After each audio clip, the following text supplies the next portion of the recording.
Bonjour et bienvenue à tous et à toutes sur ma chaîne. Je voudrais adresser un merci spécial à tous mes abonnés et fidèles auditeurs. Votre engagement nous honore. Un de mes guides pratiques vient d'être édité. C'est un recueil actuellement disponible en format PDF qui parle de plusieurs thématiques, pouvant aider des hommes et des femmes, en difficulté dans leur couple, à passer au travers de leurs désaccords du moment. Ce livret vous permettra par exemple de savoir comment gérer la présence des ex dans votre foyer, comment surmonter une trahison de votre conjoint ou conjointe, comment éconduire un prétendant trop envahissant, qui nuit à la tranquillité de votre couple, comment survivre à votre belle famille, comment sortir de la dépendance affective, comment se reconstruire après avoir été victime d'une agression sexuelle, comment reconnaître les signes d'une relation toxique, et plus encore. Ce livret est distribué en langue française, anglaise et allemande. Pour tous ceux et celles qui sont intéressés à avoir ce livre, vous pouvez m'écrire en commentaire, ou m'envoyer un mail, à l'adresse courriel figurant dans la description de ma page. Bonne écoute. Premier épisode. La gorge de Kendra se noua, à mesure que le véhicule roulait sur la route. Elle porta un regard inquiet vers Abdel, mais ce dernier semblait perdu dans ses pensées. L'expression de son visage était indéchiffrable. Il restait concentré sur la circulation, et seuls ses doigts crispés sur le volant témoignaient de l'état de nervosité dans lequel il se trouvait en ce moment. Depuis qu'il avait reçu l'appel téléphonique de son père, il s'était évertué à rester calme, et s'était empressé de prendre à son tour une douche, avant de rejoindre Kendra qui l'attendait patiemment, dans la pièce contiguë de la salle de bain. Il avait ensuite réglé la note à la réception de l'hôtel, puis s'était dirigé vers la sortie, suivi de la jeune femme. Compte tenu de l'urgence, tous deux n'avaient pas vraiment eu le temps de discuter posément, afin de clarifier toutes les zones d'ombre qui planaient désormais sur leur relation, ce qui ne faisait qu'accroître le malaise de Kendra. Crois-tu vraiment que ce soit une bonne idée, que je me rende à l'hôpital avec toi, dans ces conditions ? Ne put-elle s'empêcher de demander, avec une pointe d'anxiété dans la voix. Abdel quitta enfin la route des yeux, et la dévisagea tendrement. Tu aurais préféré que je te laisse toute seule à l'hôtel, sans savoir si je pourrais y revenir dans la soirée ou non. Tu n'as pas à t'en faire. Ça va bien se passer. Et de toutes les façons, je ne veux pas vivre une relation cachée avec toi. La seule raison qui explique que je t'ai fait conduire à l'hôtel aujourd'hui, c'est le fait que ma demeure soit en chantier présentement, à cause du mariage. Mais que vont penser les gens, en nous voyant arriver toi et moi ? Insista Kendra, d'une voix plaintive. Tu es une personnalité publique Abdel, ne l'oublie pas. Mon amour, fais-moi confiance. Rétorqua Abdel, en tendant la main, pour prendre affectueusement celle de Kendra, dans la sienne. Tu n'as pas à te préoccuper des gens. Quand nous serons arrivés, tout ce que tu auras à faire, sera de rester auprès de moi, sans dire mot. Penses-tu pouvoir faire cela pour moi ? Ajouta-t-il, en plongeant son regard dans le sien. Oui mon amour. Je pense pouvoir y arriver. Acquiesça calmement la jeune femme. Merci. Chuchota Abdel. Il embrassa tendrement la paume de sa main, puis se concentra de nouveau sur le trafic. Le trajet se termina dans le silence, et la pression des doigts d'Abdel sur les siens rassurèrent un peu Kendra. Un quart d'heure plus tard, ils parvinrent enfin à destination. Certains journalistes et photographes, qui avaient visiblement été informés de ce qui se passait, étaient présents. Ce qui obligea Abdel à contourner l'édifice, pour passer par l'arrière, et aller se stationner loin des regards curieux. Allons-y, dit-il, après avoir coupé le moteur. Ils descendirent de la voiture, et s'engouffrèrent rapidement à l'intérieur de l'hôpital. Ils esquivèrent au passage quelques passants entreprenants, qui avaient reconnu Abdel, et se rendirent directement à l'étage, où les aidis attendaient, pensaient-ils, les parents d'Abdel. Leur surprise fut grande, lorsqu'une fois rendus dans la salle d'attente du service de réanimation, ils y trouvèrent le père d'Abdel et sa mère, le père de Myriam, la meilleure amie de Myriam nommée Amalia, dont le souvenir revint instantanément à la mémoire de Kendra, les hommes de main de Monsieur Toll, ainsi qu'un ou deux journalistes et photographes, qui avaient usé de persuasion, afin qu'un laissez-passer jusqu'à l'étage leur soit octroyé. Ils affichaient tous des visages inquiets, qui se transformèrent en stupeur pour les uns, et en colère pour les autres, à la vue des nouveaux arrivants. Abdel, mon fils. Où étais-tu donc passé ? S'exclama sa mère, en rompant le silence de mort qui régnait dans la pièce, et en enlaçant son fils dans ses bras. Ça fait un moment que ton père essaie de te joindre sans succès. Je sais maman. Je l'ai eu au téléphone, il n'y a pas si longtemps. Comment va Myriam, et que disent les médecins? Ah, parce que ça t'intéresse de le savoir, interrompit la voix hargneuse d'Amalia, qui fusillait tour à tour du regard, Abdel et Kendra. Je n'arrive pas à le croire. Grinça-t-elle des dents. Pendant que ma meilleure amie était en train de mourir, toi tu te tapais cette pute. Amalia, je peux comprendre que tu aies de la peine, à cause de ce qui arrive à Myriam, mais je ne permettrai pas que tu insultes Kendra, en ma présence. C'est bien compris? Lança Abdel froidement, en lui jetant un regard hostile. Parce que tu penses être en position de m'interdire quoi que ce soit, répliqua Amalia furieuse. Veuillez vous calmer tous les deux. Lança Monsieur Suleiman Aman Kadir, d'un ton apaisant. N'oubliez pas que vous vous trouvez ici, dans un hôpital. Je peux savoir ce que signifie tout ceci? Questionna à son tour Monsieur Toll, qui n'avait rien perdu des échanges, qui venaient de se faire entre Abdel et Amalia. Y a-t-il quelque chose entre toi et elle? Continua-t-il, en pointant Kendra du doigt. Bien que le ton de sa voix fût parfaitement calme, son regard pour la première fois, parut inquiétant pour Kendra, qui le dévisageait avec appréhension. Depuis qu'elle avait fait la connaissance de Monsieur Cheikh Hamidou Toll, il s'était toujours montré, si bienveillant et chaleureux envers elle. Aujourd'hui pourtant, il semblait évident qu'elle verrait bien malgré elle, une facette de sa personnalité, dont elle se serait volontiers passée de découvrir. Ce n'est ni le lieu, ni le moment, de parler de tout ceci Monsieur Toll. La seule chose qui doit nous préoccuper pour l'instant, c'est l'état de santé de Myriam. Répondit posément Abdel, en soutenant son regard. Moi je pense au contraire, que le moment est plus que bien choisi Abdel. J'ai été très surpris de recevoir un appel des urgences, m'informant que Myriam venait d'essayer de se suicider, en avalant une quantité impressionnante de médicaments. J'étais en chemin pour venir la chercher, afin de l'accompagner tout au long de cette merveilleuse aventure, qu'elle s'apprêtait à vivre avec toi, lorsque j'ai reçu cette horrible nouvelle. Peux-tu imaginer mon désarroi? Questionna-t-il d'une voix sourde. J'avais beau réfléchir, je ne comprenais pas la raison, qui l'avait poussé à commettre un acte aussi abominable. Et maintenant, tout s'explique. Conclut-il d'un ton accusateur. Monsieur Toll, vous savez que j'ai du respect pour vous, et... Assez. Tonna le père de Myriam, d'un ton rageur. Il n'y a strictement rien de respectueux, d'oser te pointer en ces lieux avec ta maîtresse, alors que ma fille est entre la vie et la mort. Je te considérais comme un fils, mais il faut croire que les chiens ne font pas des chats. Tu es bien le digne rejeton de ton père. Je pense que nous devrions tous nous calmer, avant que nos paroles et nos actes ne dépassent le fond de nos pensées. Lança soudain Monsieur Suleiman Aman Kadir, en se tenant près de son fils, pour faire face à son vis-à-vis. Faire un scandale ici et maintenant, n'aidera sûrement pas votre enfant à se rétablir. Alors, il serait préférable pour chacun de nous, que nous mettions fin à cette discussion houleuse, et que nous attendions tranquillement la venue du médecin. J'espère bien que Myriam s'en sortira indemne de cette tragédie. Car dans le cas contraire, toi et moi, nous aurons un problème. Prévint Monsieur Toll d'un air menaçant, avant de tourner les talons, pour aller s'asseoir à quelques sièges plus loin, de là où se trouvait la famille Aman Kadir. Et qu'est-ce qui t'a pris? Demanda le père d'Abdel d'un ton furieux, en prenant son fils en aparté. Pourquoi as-tu amené cette fille ici? Pour commencer, cette fille a un nom papa. Elle s'appelle Kendra. Rétorqua Abdel d'un ton aussi irrité que celui de son père. De plus, nous vivons dans un monde libre non, alors je ne laisserai personne régenter ma vie. J'ai de la compassion et beaucoup de peine pour Myriam, mais que je sache, c'est elle qui a pris la décision d'avaler toutes ces pilules. Elle n'a pas arrêté de me manipuler depuis que je la connais, et cette tentative de suicide est un ultime stratagème dont elle veut se servir pour me séparer une fois de plus de la femme que j'aime vraiment. Mon fils, tu devrais faire plus attention. Il ne serait pas bon pour toi d'avoir Monsieur Toll comme ennemi. Crois-moi, j'ai été en guerre avec cet homme pendant suffisamment longtemps pour le savoir. Aujourd'hui où nos rapports jadis distendus se sont enfin harmonisés, je n'aimerais pas que tu crées à nouveau un précédent avec toute cette histoire. Papa, je vivrai ma vie comme je l'entends.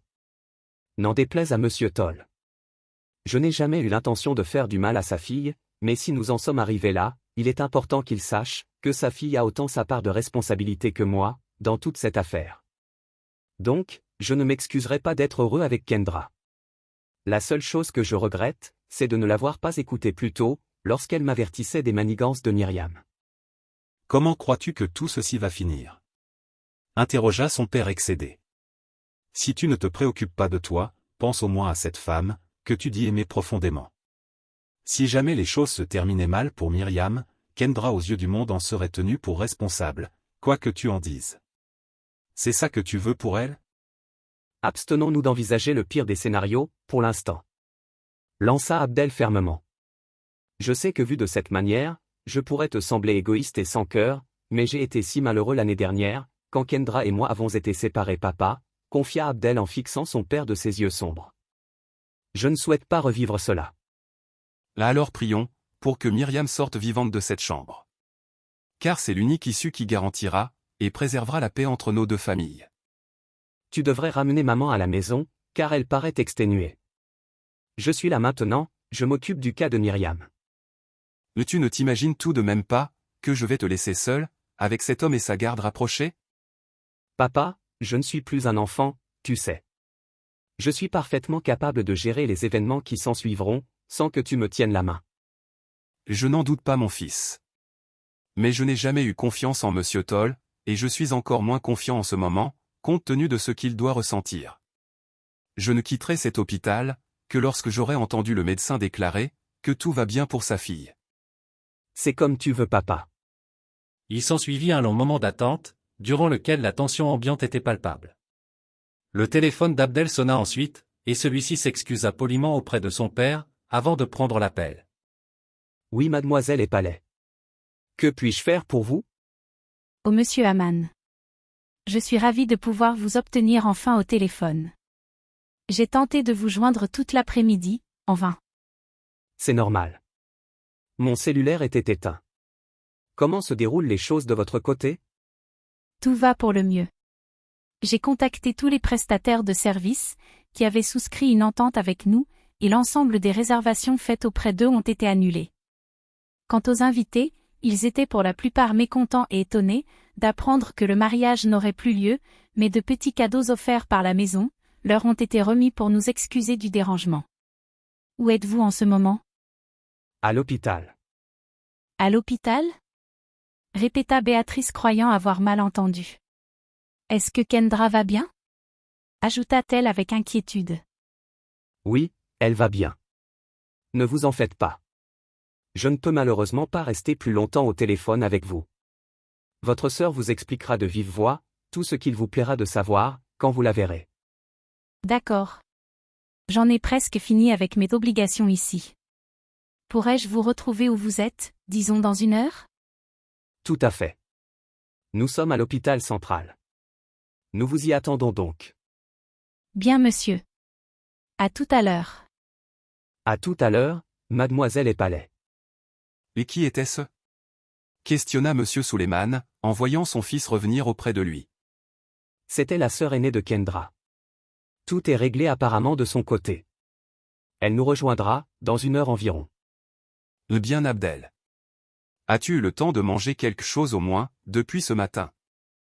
J'ai déjeuné très tôt, avant de quitter le domicile. Je n'ai pas faim, et de toutes les façons, je serais bien incapable d'avaler quoi que ce soit. Viens, allons nous asseoir. Mais pourquoi cela prend-il autant de temps? Marmonna nerveusement Abdel, en emboîtant le pas à son père. Je l'ignore. Au même moment, ils virent un docteur suivi d'un de ses pairs, venir dans leur direction. Toutes les personnes présentes dans la salle d'attente, se levèrent de leur siège, pour s'agglutiner autour d'eux. Monsieur Toll prit les devants, et les questionna sans détour. Alors docteur, comment va Myriam? Votre fille a consommé une grande quantité de drogue, et a été conduite tardivement à nos soins. Nous avons néanmoins essayé, de lui faire un lavage gastrique, et de stimuler son activité cardiaque. Mais le niveau d'intoxication de son organisme, était tel que nous n'avons pas pu inverser la tendance et la ramener à la vie. Elle a rendu l'âme il y a quelques minutes, sur la table de travail. Nous sommes sincèrement désolés. La mine déconfite de Monsieur Toll, à mesure que l'information se rendait à son cerveau, témoigna de la douleur extrême qui l'habitait, et avec désespoir, il poussa un cri strident. Ses hommes de main accourèrent rapidement, pour le soutenir à bras le corps. Non. Non. Non. pas ma Myriam. Ce n'est pas possible. Vous pouvez vous rendre dans la chambre, où elle a été installée. C'est la porte 417, au fond du couloir. Recevez nos plus sincères condoléances. Lança le médecin en chef, en posant une main compatissante, sur l'épaule du vieil homme. Il rebroussa ensuite chemin, accompagné de son collègue, et les deux s'en allèrent comme ils étaient venus. Tout ça, c'est de sa faute à elle. Cria Amalia qui sauta à cet instant, comme une furie sur Kendra, pour l'empoigner et la secouer avec force. Cette dernière, sous l'effet de surprise, se retrouva projetée contre le sol, avant même d'avoir eu le temps de réagir à cette agression sur sa personne. Tu vas la lâcher?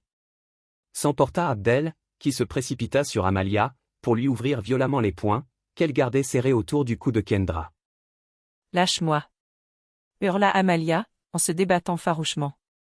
Espèce d'assassin! Vous avez tué ma copine. Furieux, Abdel lui saisit le visage dans sa main droite, et la força à le regarder dans les yeux, tandis que de son autre main, il lui retourna son bras gauche dans le dos, pour la tenir en joue. Tu ferais mieux de te calmer, et de bien mesurer tes propos à mon égard, parce que ma patience a des limites. C'est la première et toute dernière fois, que tu me traites d'assassin en public, car la prochaine fois, j'oublierai que tu es une femme, et je te donnerai la correction que tu mérites. Lâche-la, Abdel. Ordonna la voix forte de Monsieur Toll, qui se trouvait à quelques mètres d'eux. Je viens de te dire de la lâcher. Répéta-t-il avec colère, voyant que ce dernier et Amalia continuaient de se mesurer du regard. Abdel mon chéri, je t'en prie. Fais ce qu'il te dit. Supplia Kendra, qui s'était relevée du sol, avec l'aide de la mère d'Abdel. Tu ferais bien d'écouter ce que te dit cette salope. Ricana Amalia avec un air sarcastique. Abdel la repoussa si brutalement, qu'elle trébucha, perdit l'équilibre, et tomba par terre. Je n'ai d'égard que pour les femmes, qui ont de l'éducation et du respect pour elles-mêmes. Ce qui n'est vraisemblablement pas le cas, de cette chose. Rétorqua Abdel avec aigreur, en toisant Amalia du regard. Tu te crois bien placé, pour donner des leçons, sur les notions de respect et d'éducation, ironisa Monsieur Toll. Ma fille vient de mourir, et c'est en grande partie de ta faute. Tu n'as même pas été fichu, de respecter tes engagements envers elle, et tu oses jouer les moralisateurs. Sauf votre respect, vous ne connaissiez pas si bien votre fille, Monsieur Toll. Loin de moi l'envie de salir sa mémoire, mais Myriam n'était pas une sainte. Elle avait ses défauts, comme tout le monde. Défaut ou pas, tu n'avais pas le droit de l'humilier ainsi, devant sa famille, ses amis, ses collègues de travail, le jour de son mariage.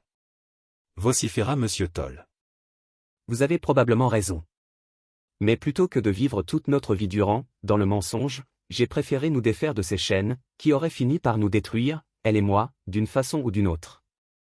Dans ce cas, tout est dit alors. C'est terminé. Désormais, tu ne fais plus partie de ma famille. Je te décharge donc de toute responsabilité, que tu crois encore avoir à l'endroit de ma fille. Tu peux retourner chez toi. Je m'occuperai des obsèques de mon enfant. Tu n'es plus le bienvenu ici. Monsieur Toll, je comprends que votre chagrin soit immense, mais vous ne devriez pas m'écarter ainsi. Je n'ai pas eu besoin de le faire, Abdel. Tu l'as fait toi-même. Mais si je peux te donner un petit conseil en passant, à compter de ce jour, fais gaffe à toi, et surveille toujours tes arrières. Seriez-vous en train de menacer mon fils? Questionna à son tour Monsieur Suleiman Aman Kadir, qui était resté silencieux, pendant tout ce temps. Vous êtes libre de l'interpréter comme bon vous semble, Monsieur Kadir. Rétorqua Monsieur Toll, d'un air hautain. Je n'ai pas le temps de jouer à des jeux de rhétorique. Comme vous le savez, je dois aller m'occuper de Myriam. Je ne vous raccompagne pas, car j'imagine que vous connaissez où se trouve la sortie. Railla-t-il. Non, je vous en prie. Implora Kendra en courant se jeter, aux pieds de Monsieur Toll. Ne faites pas ça. Je sais que vous êtes un homme bon, Monsieur Toll. Dit-elle avec douceur, le visage ruisselant de larmes. Ne tenez pas rigueur à Abdel, de tout ce qui vient de se passer. S'il vous faut un coupable, alors sachez que la seule fautive ici, c'est moi. J'ai été kidnappée il y a 2 jours de cela, et mon ravisseur menaçait de m'ôter la vie, si Abdel ne venait pas à sa rencontre. C'est pour me sauver la vie, qu'il n'a pas pu honorer ses engagements, vis-à-vis de votre fille. Il est trop tard pour les regrets, ma chère enfant. Le mal est déjà fait. Je n'ai pas voulu que les choses se passent ainsi. Sanglota amèrement la jeune femme, et Abdel non plus. Je vous supplie de le croire. Insista-t-elle, en s'agrippant désespérément à la tunique brodée du vêtement du vieil homme. Vous devriez aller vous reposer. Vous avez l'air exténué en effet. Conseilla Monsieur Toll, d'un air paternaliste et sarcastique. Faites tout de même attention à vous, car toutes les femmes qui ont été en amour avec Abdel jusqu'ici, ont fini 6 pieds sous terre. J'espère que vous aurez plus de chance que ses précédentes conquêtes. Je vous interdis de mêler Hawa à tout ceci. Lança froidement Abdel, en serrant les poings. Mais Monsieur Toll se contenta de le fixer dans les yeux, pendant un court instant, le visage indéchiffrable, avant de tourner les talons, et de se diriger vers la chambre, où l'attendait la dépouille de sa fille. Amalia ainsi que les hommes de main du père de Myriam, le suivirent, laissant Kendra, Abdel et ses parents, encore sous le choc, de tout ce qui s'était produit là quelques instants auparavant. Papa, tu peux retourner à la maison avec maman. Je vous y retrouverai plus tard. Lança Abdel, après avoir recouvré son calme. Je le sais. Je m'occupe de Kendra, et je vous suis. Dit Abdel d'un ton rassurant. Monsieur Suleiman Aman Kadir n'insista pas davantage. Il embrassa affectueusement son fils, prit son épouse par le bras, et s'en alla avec elle vers l'extérieur. Abdel se retourna, et marcha vers Kendra qui était toujours courbée sur ses genoux, la tête dans les mains, en train de pleurer. Ma chérie, nous devrions partir à présent. Murmura-t-il affectueusement, en lui soulevant le menton, du bout des doigts, et en essuyant son visage baigné de larmes. Je n'arrive pas à croire à tout ce qui nous arrive. Chuchota Kendra, en reniflant piteusement. Ça doit être un horrible cauchemar, et nous ne tarderons pas à nous réveiller. Viens. Lança Abdel, en l'aidant à se relever. Nous pourrons discuter dans la voiture si tu le souhaites, mais dans l'immédiat, il faut que nous quittions cet endroit. La jeune femme se releva, puis, Abdel prit sa main dans la sienne, et la guida vers la sortie. N'oubliez pas de vous abonner, pour ne manquer aucune de nos vidéos à venir.